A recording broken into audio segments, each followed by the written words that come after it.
Yeah, it might be time to boot up the Evan video, guys, if I'm keeping it a buck. This was shot in front of a live studio audience at twitch.tv/Sweatcicle. What do you guys, which Evan video would you guys like to watch? I vote Levy video. Telesto Bat Chest. Let's watch the Levy video, shall we? Let's cozy up and act like it's 2017 again. I swear this video won't be as long as Destiny 1 raid videos. Please don't let this be as long as Destiny 1 raid videos. Cuphead! Oh, demonetized!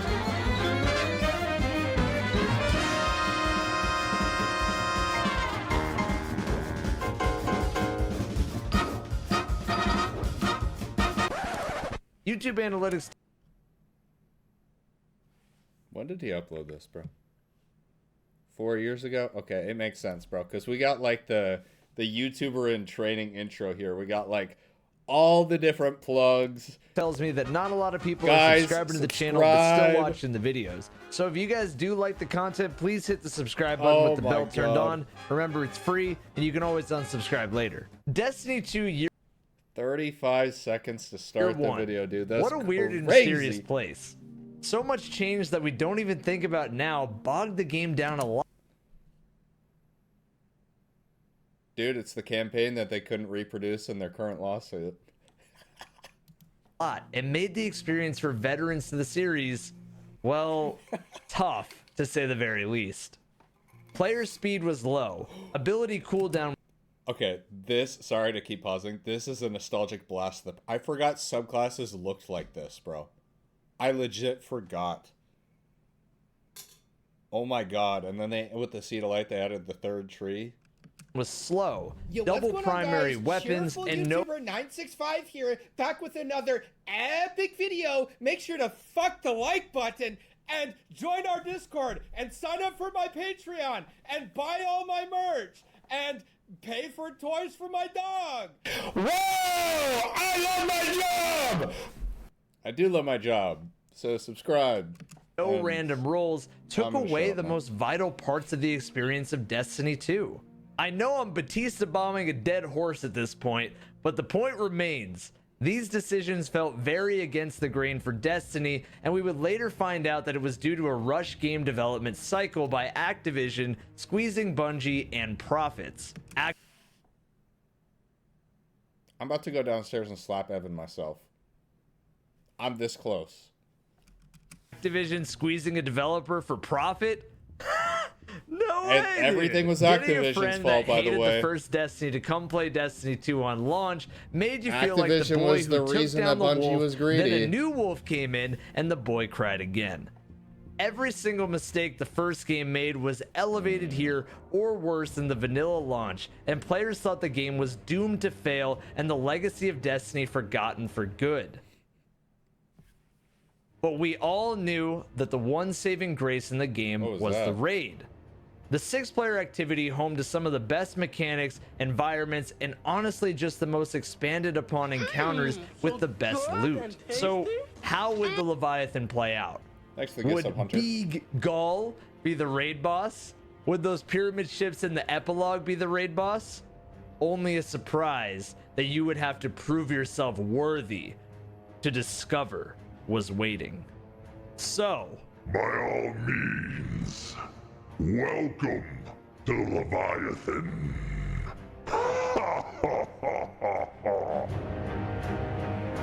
Dude, I just had a flashback. Evan used to have that voice mod set up on his audio. I'm pretty sure that's him saying it. If you couldn't tell. He used to do that in Discord sometimes. I'm like, bro, what are you doing? I had a double take there. I was like, wait, was that Some footage in this video is from players around the community. Their links will be in the description of this video, as well as the music too. Leviathan Raid was set to release a week after Destiny 2's launch of September 6th, all the way on the 13th of 2017. Leviathan had some interesting ways that teams prepared for it. This included over-leveling, like what Team Redeem told me about, with the launch of the game and prepping for the raid. There was a finite amount of drops from the game for a power level increase. Once you hit your max for the week, that was it. No prime engrams that give you levels, no abusing comp playlists for more levels either. Oh my Just god, the the Nightfall, Xbox Noti, some bro. strikes, some Crucible, and exotic quests. Exotic quests especially were good for leveling since they were giving good amounts of power increases. So what was one to do when all 3 characters were done for the leveling for the week, including exotic quests? Well, vault everything and make new characters. Run through the whole campaign again, and just in general, a lot of grinding to keep getting gear, usually going up in only tiny increments of levels at a time. This was taking about 6 to 8. You guys see how hard it is to kill the phalanx there, dude? Like he is railing the middle of the shield. Tiny increments of levels at a time. This was taking about 6 to 8 hours on average to get drops on a new character. So take all of that information, and it's crazy to say that the top level raiders were making 2 new characters a day for powerful drops by the end of that 6-day period. Yep. 16 hours a day of grinding. Some players like Redeem's Error even made 9 characters total before the raid even came out. It got so crazy that Bungie had to hotfix in a patch that capped powerful drops per account to prevent players from leveling over the raid's level cap and making characters. They were beyond ready for what this raid had to offer on day 1. If you've been watching my other raid videos, you can probably guess which teams were competing here on day 1, but this raid had some extra spice on it. While Vaulted Glass may have been the first raid race ever for Destiny, it was less of a race and more of a mystery. Leviathan definitely was a race though, and the whole world was watching. The hype of Destiny 2's record-breaking launch was the 13th of September, and all eyes were on deck for what Emperor Calus had to offer. Welcome to the Leviathan. Ha ha!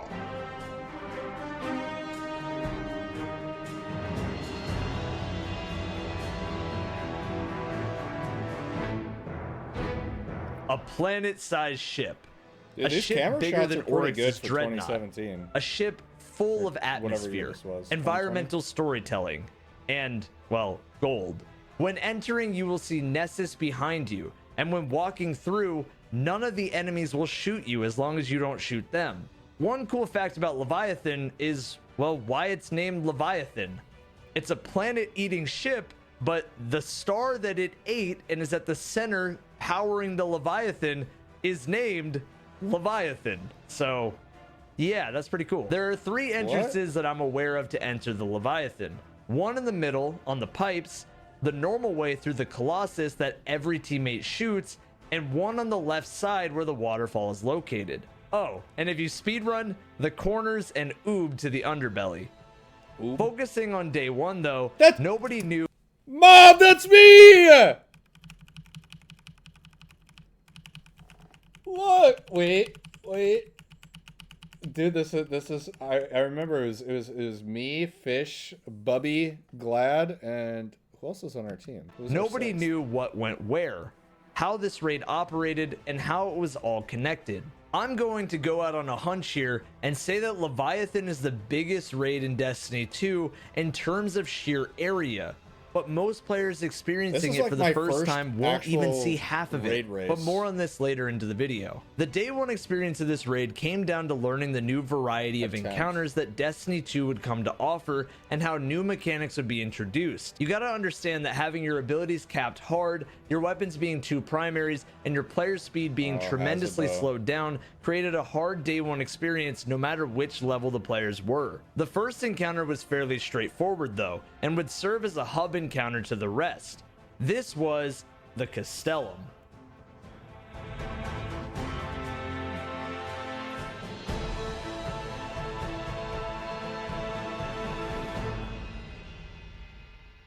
New loading area. Okay, we're in the new area. Where did you go, guys? You Okay, there's there's little plates and they're all glowing. I didn't even know we had this footage.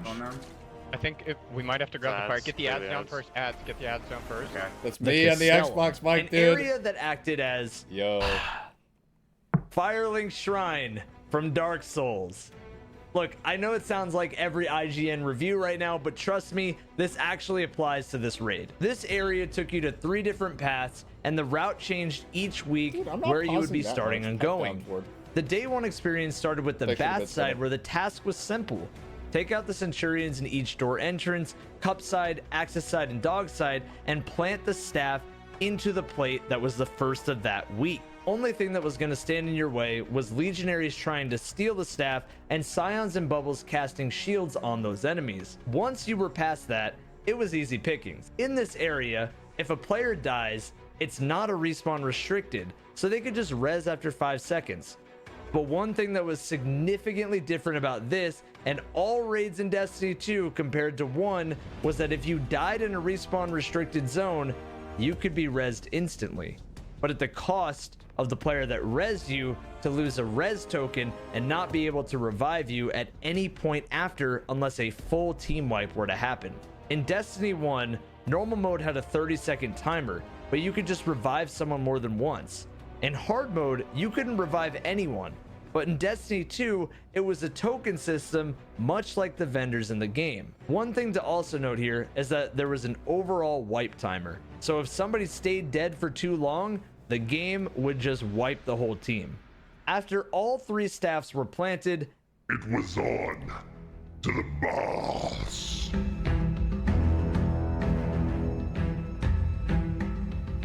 What's up, House? Thanks for the 81, brother. Next stanky. Just got a scrub behind it. Left. This is not your. Here we go. Here we go. Take a back. You're a float. Okay. Is everyone in their spots? Get out of here. Yep. Zero door. Leviathan. Yep. Same to Leviathan. Alien's got the Daro. Yeah. He looks fun. Double sword boy. Right. Go right. The Doors movement open. is This is so very, slow, very dude. gold. Is that Calus? He's okay as fuck. That thing, yeah, it is Calus, yeah. Okay, Respawn restricting. Stop the bathing ritual. the bats were and are still the easiest encounter in this raid. Stand on plates with the psionic protection so you don't take damage, and use enough weight to raise the lamps and rotate people in to take spots. The only issue I find with this one, and for those on day 1, was really communication. Was your teammate going to be late to the plate? Were they going to go to the wrong one? And can everyone kill a bather coming out of the bats? One weird thing I found here is that the bats are actually a birthplace of bathers. So yeah, when you kill these dudes, you're actually killing babies. What kind of monster writes this stuff into the game? Anyways, once done with the mechanics of this fight, it was simple. Stand in the middle and kill the lamps. Merciless was everyone's best friend here, and unfortunately this encounter was even easy as hell on day 1, since most teams never even had to 2-phase the lamps. Your reward was some loot and a weird key. Immune. You ready to kill something? Let's go. Green key. Green key. What is this? Alright. That's it. Grab loot and move. The doors are up front. The doors are up front. Go. You can't revive. I just died like a moron. I already did, so. Okay, here we go. Go out the super. We're done. Here we go. Drain key. Okay, there you go. Drain key. Come on. There it is. Oh yeah! Drain key. So we give some Miss Debs. And a chest. Forgot what the key did. It was for bonus loot in the underbelly. After this, you were to return to the Castellum, but some players may have noticed switches and pressure plates around this room. More on those later though. After returning to the Castellum, the rotation that week was to meet The gardens, Oh boy. where the beasts This is where most people got stuck. live. This shit was hard, bro. Because no rally flags. You had to farm ammo. This is rough.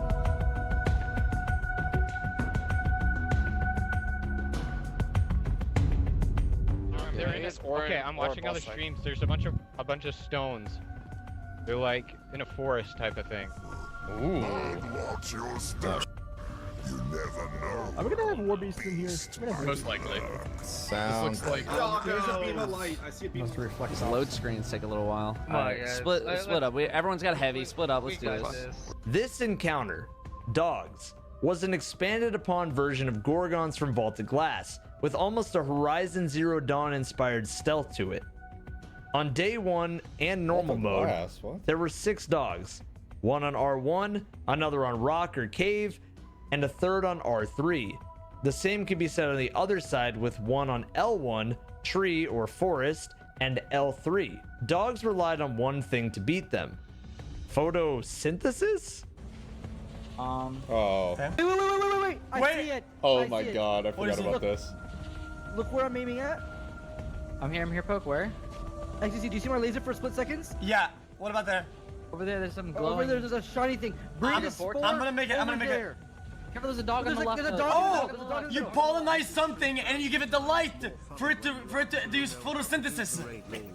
Should I go across? Poke? The idea was simple.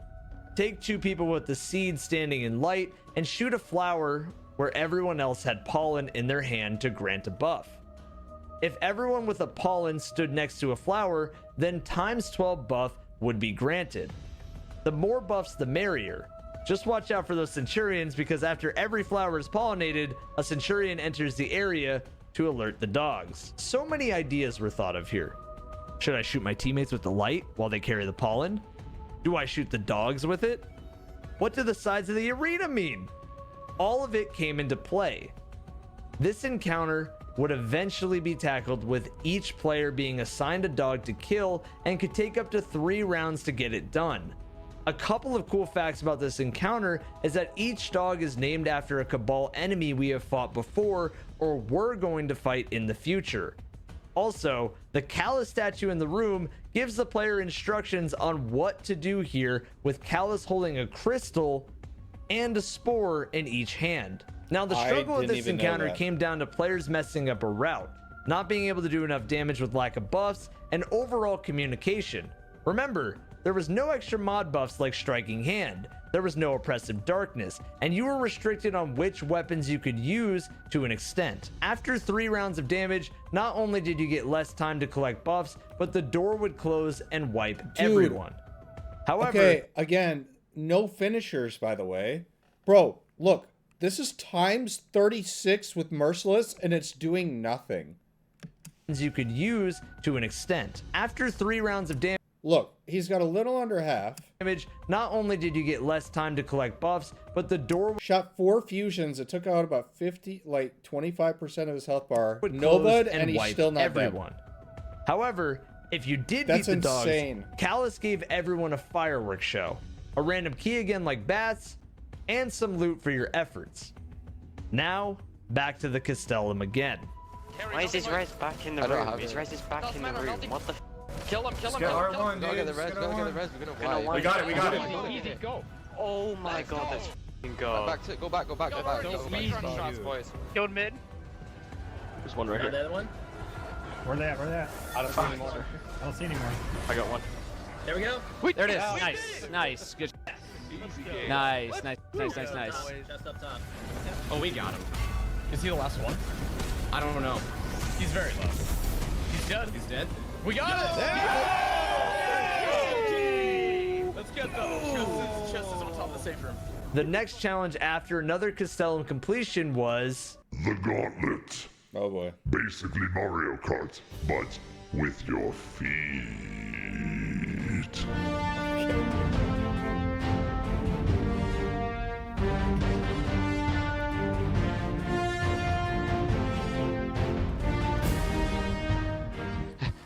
Movement speed so slow.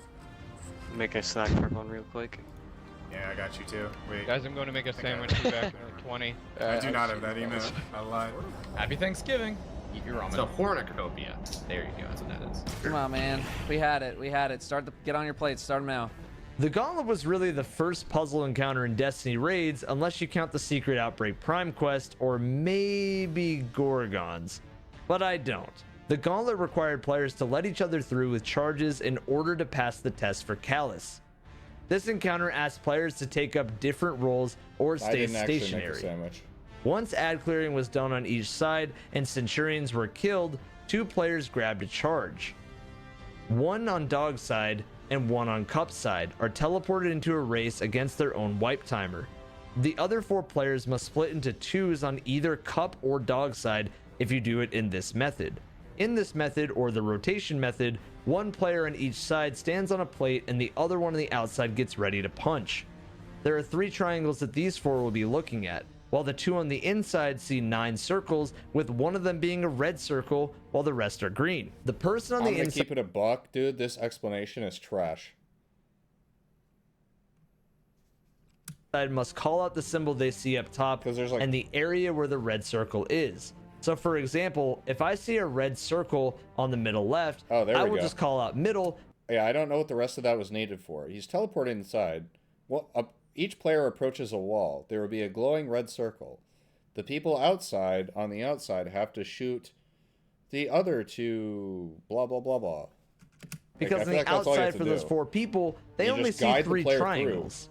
I don't know why Bungie didn't throw a dial pad in, but whatever. So the players on the inside will call out their top, middle, or bottom, and the twist on this is what the 4 players on the outside do next, where they need to shoot the opposite of what is called. There we go. It's genius. Okay. You've never seen anything like this. It's an LFG nightmare. Genius. So now, for the players running, just do that 4 times and grab a charge at the finish line and dunk it in the middle. Yeah, or just the 4 on the outside will need to coordinate a lot more. So for example, if top gets called... Bro, I remember back in the day, you'd put on the cold heart and just hit one of those until it was open, bro. Out. Plate needs to shoot middle, puncher shoots the bottom, and so on. The puncher will need to punch a scion in a bubble after the runner makes it through each side, and the plate person needs to rotate to the next plate so they know what to shoot for the runner next. If you fail to punch the scion, a projection will spawn and ruin your day.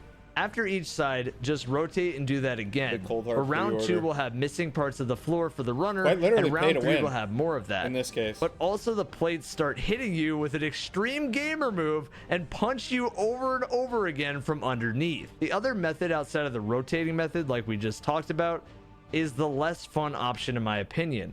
But everyone stays stationary on a plate and shoots to the right or left which triangle they are assigned. This encounter is still one of those that every group is bound to struggle with, so this one was definitely the longest for those racing on day 1. After 3 rounds of LFG hell, or on day 1 some issues, just have all 6 players complete the race. The best way to execute this is to have each trio grab opposite ones of the other trio. So if there's a charge in the first position, maybe dog side wants to grab the first set of buffs and then the third set of buffs, while the other side grabs the second set and the fourth set. Now that you're done though, enjoy your fireworks show and your skate park. Wait, just literally just like uppercut? Yep. While you're going down, like... Oh. Like while you're sliding down, just uppercut. What the Yeah. Oh, that was one of the most fun things to do ever. That's actually elite. Oh my gosh. Dude, who's that recent sub? Tanny Tortellini? What?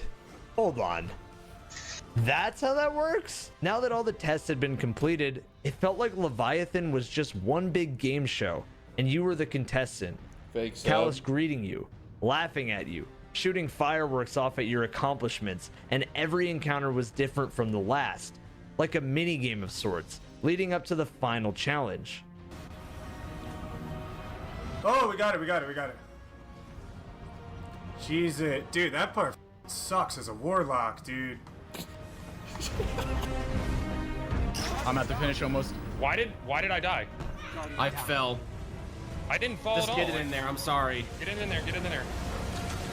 I don't understand why I died. I had time. Well, I made it. Right, we did it. Cool. That's 3. Well, is that 3? Let's go! So bad. Oh my god. You shit the bed. I thought my bed was caked in. Oh my god. Mom and dad. Let's get out of here. Let's go. Might not need everybody. Top right. Going bottom. I'll take left middle. Well, everyone gets one now. I'm at the goal. I'm going mid right. You need 4. I got teleported. Yeah, you go back to the middle and you gotta dunk it. But we have people 5 die. seconds, 4, Can everyone make it 3, through? We need 4. No, we're gonna wipe to the people dying mechanic. 0. Maybe. No! Wow. Oh no! No, we did it! Oh, we got it! What? Did we get it? Oh my god, how did we get it? What? How did we get that? How did we get that? We're dead. Oh, they got the perma wipe glitch. Oh, you can respawn. How did we get that? Dude, It's gonna wipe them again. One more trip through the Castellum would prove that this was going to be as epic as the lean room of purple drank led up to the doors to finally face Emperor Calus.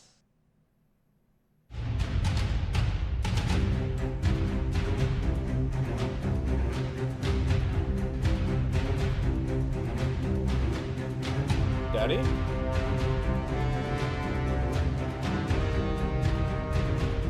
I love you, Gunny. It was an easy mistake to make. It looked like the purple would hurt. I agree. I walked on it and said it didn't. That's all I'll say. I believe oh, there's Calus. What a big boy. Jabba the Cabal. This guy's incredible. I love this guy. All right. Well, let's see what he says. Let's shoot him. He doesn't give a Oh, he shot the cup out of his hand. Oh, now he's mad about it. Now he's pissed about it, dude. Oh my god, look at him. Look at him. Look at the... Good. I haven't eaten or taken a drink yet today, so... Let's just sit. Let's sit in awe of the glory of this family. Calus. No, not the thing on your feet. Ew. Although Calus was about to be on the bottom of your boots. Calus started off just chilling in the room until one teammate decided it was funny to shoot my man's cup, and then it was on. Calus got up, opened the doors on the right, left, and middle, and unleashed an abundance of ads to clear. After a bit, 4 scions and bubbles with symbols above the bubbles appeared. Calus then hit the clapper and teleported everyone to the void, where we got to see the big head version of Calus, and probably the true form of Calus with an asterisk because of a reason a bit later. In Void Room, there were 3 charges to grab, so 3 players had to jump into the 3 charges. If not, prepare for the big suck that Calus gave and death. If you did grab a charge, you'd be taken back to Calus and have to deal with a wave of ads and Calus laser beaming you. The players who remained in the Void Room needed to call out symbols located on Calus's forehead. Either axe, dog, cup, or sun were to be called, since the 3 players that were out there, each player had a different symbol. So process of elimination meant that the players in Throne Room punched a scion with the remaining symbol that the players didn't call in Void Room. Once the scion was punched, it created a barrier for those in Void Room to rest behind. The problem for those in Void was projections to shoot and those annoying and unbelievably accurate scions with grenades that boop you into the air. Seriously, these scions became such a problem that it slowed down day 1 progress a lot, and most LFG progress too. After you made it through 5 rounds of this, the final task for those in Void was to bust out that pre-order exotic Cold Heart and blast away at skulls that Calus was puking out for a buff to shoot Slap the Calus. stick back and This forth. is pretty weird if you ask me.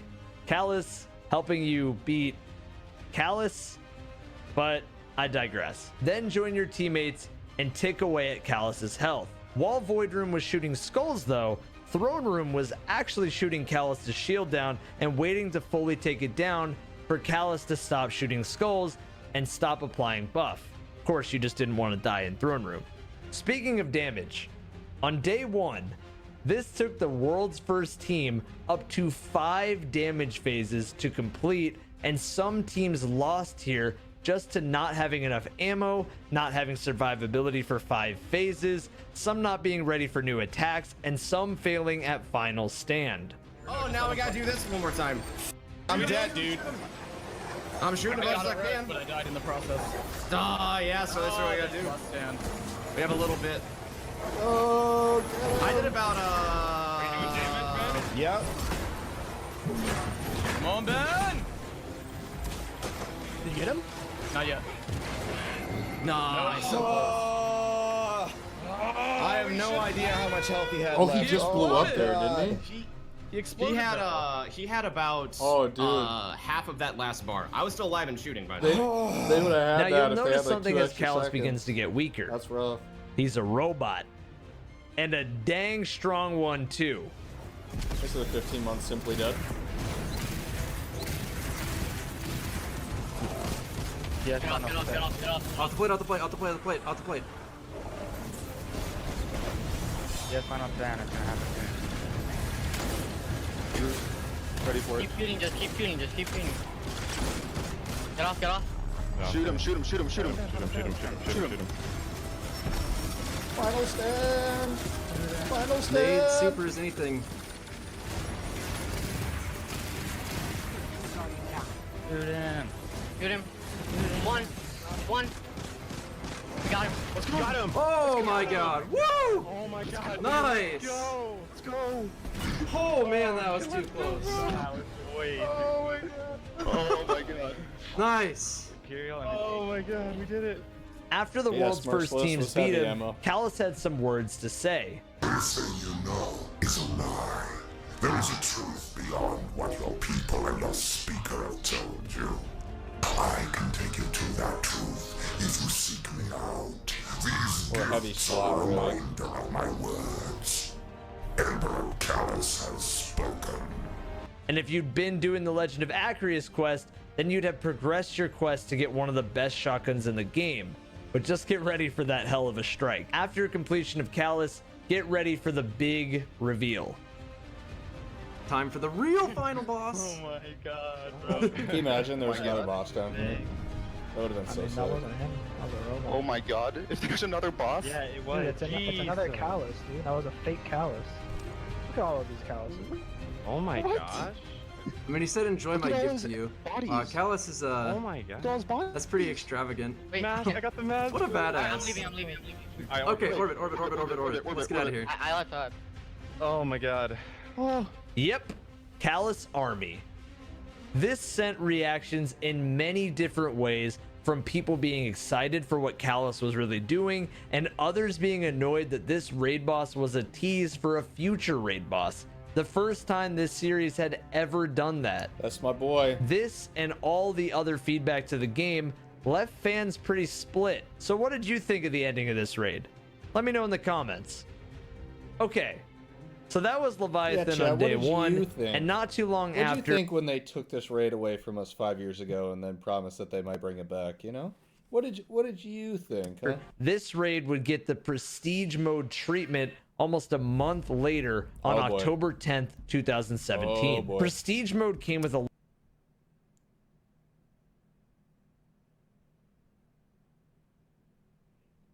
This is my biggest controversy. This is when people really hated me. a lot of controversy and not a ton of changes. Enemies were harder, dogs had extra doggo on each side, Gauntlet required you to do the rotating strategy, but this time swapping roles, and Baths was, well, just Baths, with some bather poop. Calus had the player that punched a Scion teleported to Void, so organize a dedicated puncher was really the only thing you had to do here. The real nice parts of Prestige was the teams racing figuring out the proper pathing to reach each encounter faster. This was done through the Underbelly.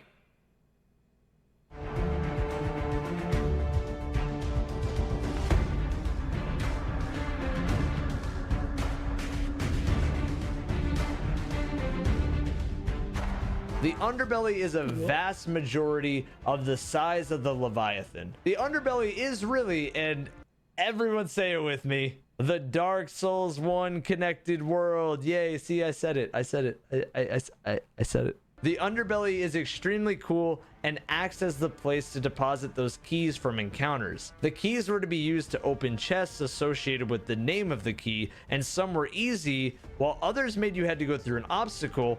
And finally, some had you taking down these teabagging robots in time before the timer went off and ads spawned, so you had to start over. The keys netted some Calus tokens to be given to the possessed sweeper bot, a legendary engram or two, and a chance at an exotic. You were going to get lost in here for sure, but it offered nuance and shortcuts to access those encounters without having to do the Castellum every single time. There was a variety of ways to enter the underbelly, like Baths having levers and pressure plates, Gauntlet having more levers, dogs having pressure plates, etc.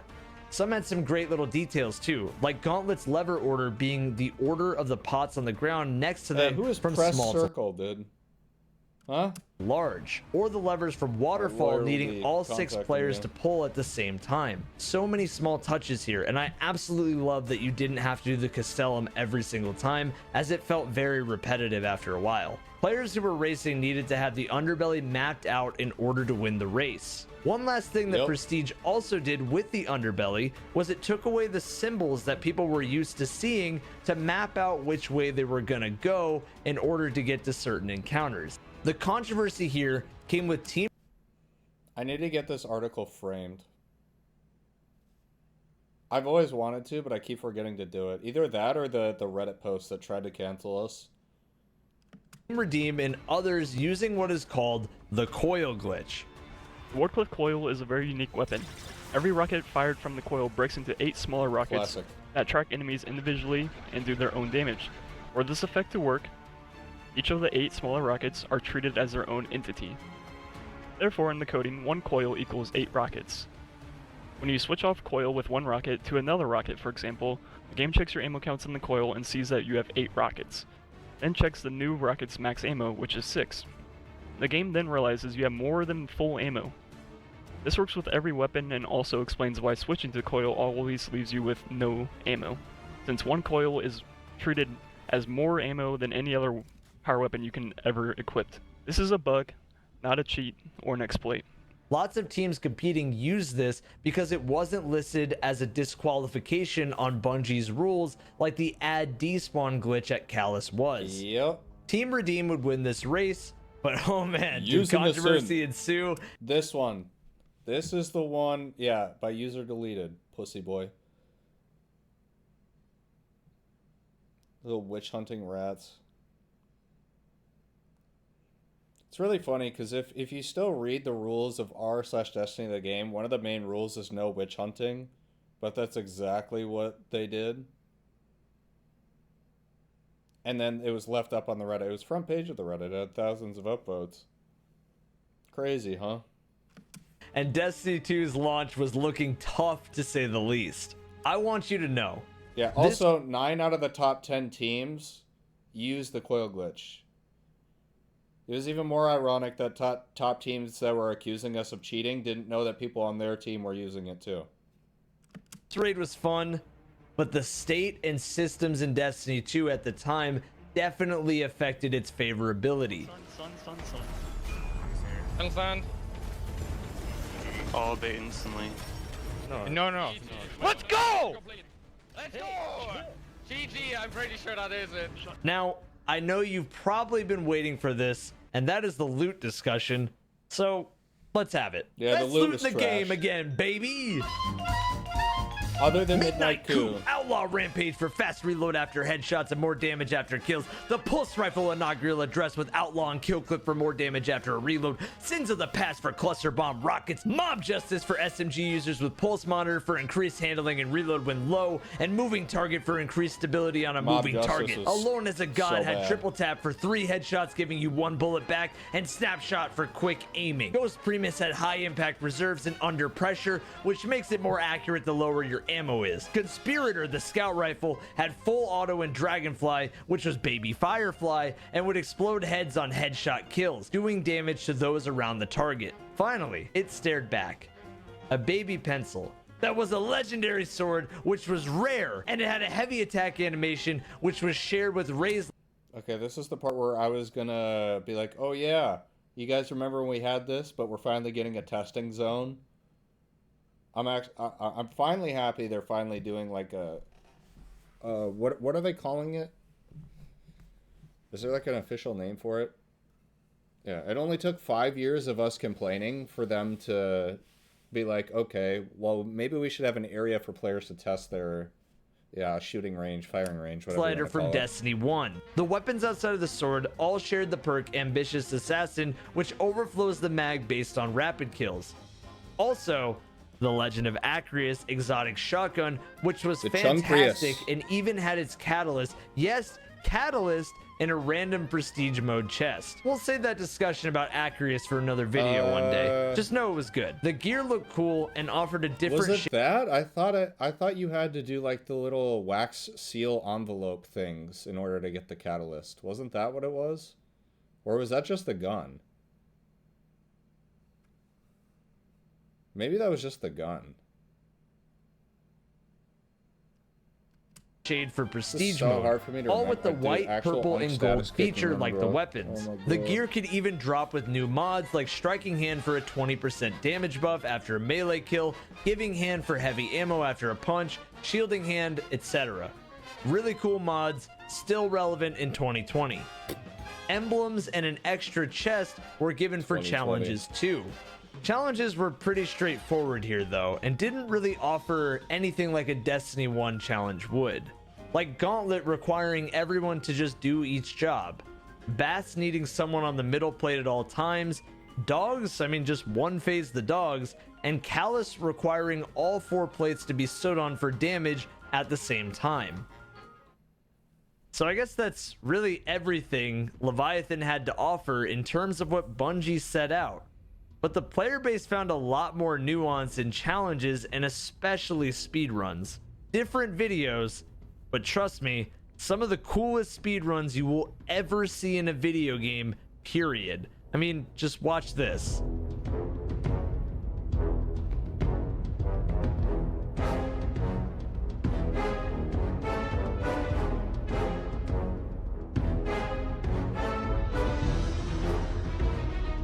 Double Icarus dash, no heat rises. Oof.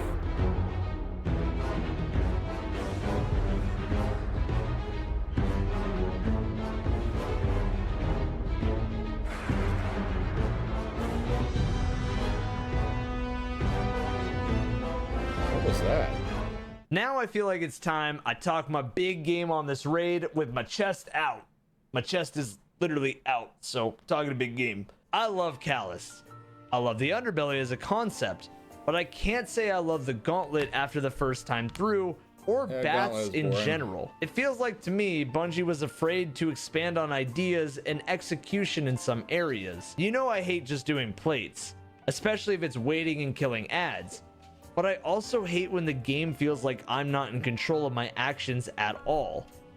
I guess Calus is in control and we are a part of his game show, but I still hate not having freedom. Like I said, I love Calus.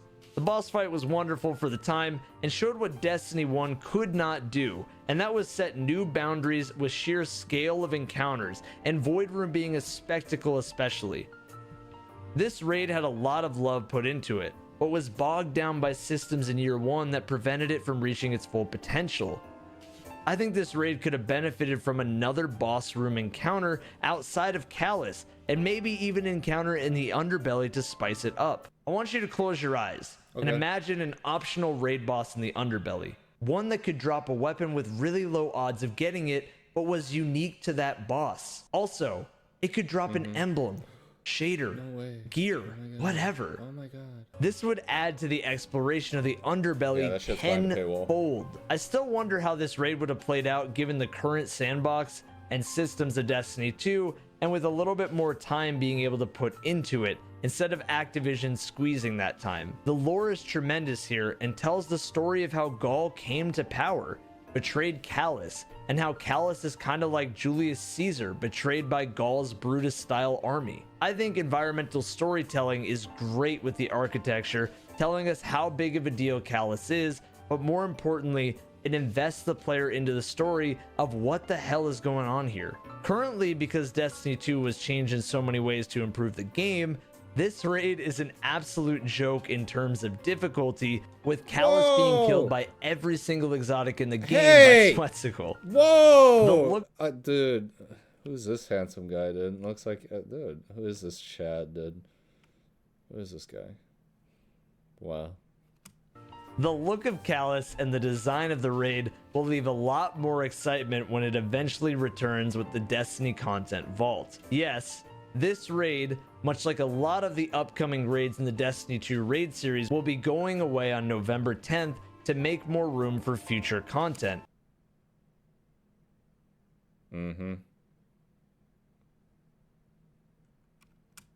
And to be honest, I'm okay with that. But man, I'm gonna miss Calus. Anyways, that is your Leviathan raid. This one, to me, is more like a glass of wine. Age it, and it gets better with time. Until next time, if you guys did enjoy this video, a like would be greatly appreciated, as well as a subscription. Tell me your favorite Destiny 2 raid. Talk to me about good video, very nostalgic, blast from the past.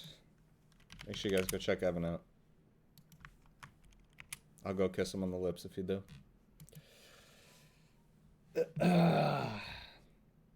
Man. Wait, was there... Give him a kiss on the tip? That's only for Thursdays. YouTube, make sure to subscribe to the live channel for more content. And, yeah. Okay, goodbye.